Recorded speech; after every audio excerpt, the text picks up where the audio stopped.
In this episode of On Armand DIY, I want to show you how I kind of made this homemade Art the Clown mask. These are the materials I use for it. So now I'm going to get into it by cutting out shapes I need to.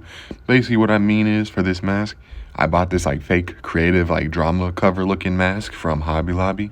And I'm going to cut out the lips so my little brother's lips can show, cut the eye holes a little bigger. And yeah, once I do that, now I'm just going to move on to the molding process, which makes up the base of this mask. I also bought these moldable plastic pellets from Hobby Lobby. Basically what you do with these is you put them in some hot boiling water. You can use a pot on a stove, or just put some hot water in a bowl like here if you're trying to take your molding process somewhere else. And basically you just mold these shapes all around the mask. All around the mask, I molded these shapes right here to create the weird bone structure that Art has. His face has weird bone structure. And while I could put the mask back in a pot to reheat it again, that messed up the mask and made it shorter and not out of shape. So I just used my hot glue gun, or you can use anything hot to melt it again and remold it if you have any imperfections you're not happy with.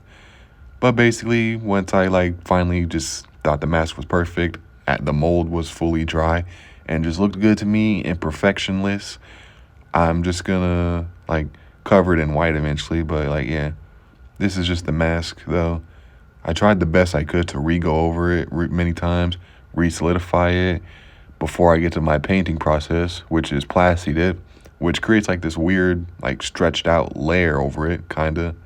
I basically just painted over it, and it definitely pointed out imperfections that I actually really couldn't even tell before. You could go over it with the glue gun again. That could actually probably work still. But whatever though, I'm not gonna let them bother me that much. The mask still looks good. And after that, I just traced on these details with a Sharpie. The nose, the eye points, the eyebrows. That's basically just how I did this. You see how it looked different with the Plasti Dip. Gives it a better look of white, honestly. And then yeah, I'm also gonna add some elastic straps. I use my hot glue gun to mold some holes into the top, and the holes on the left and right were already in the mask. But I'm gonna cut those a little wider. But yeah, that's basically, I'm just gonna cut those holes, and I'm gonna sew in some elastic straps.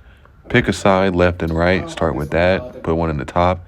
And why I said left and right is because on the other side, you're gonna pull it out through the other hole to make sure it's perfect enough for your face, like I did for my little brother. And also do the same with the top. Make sure it's long enough to where it's good on the face, around the head. And then yeah, just sew those down like that, kind of like a hockey mask. And after that, it was done. But sadly and unfortunately, this mask actually didn't end up being too comfortable. Like I said, I think it was putting it in hot water, or all the clay or moldable plastic on it made it too heavy. I'm not sure what it was. The mask couldn't even fit me, but oh well, it is what it is.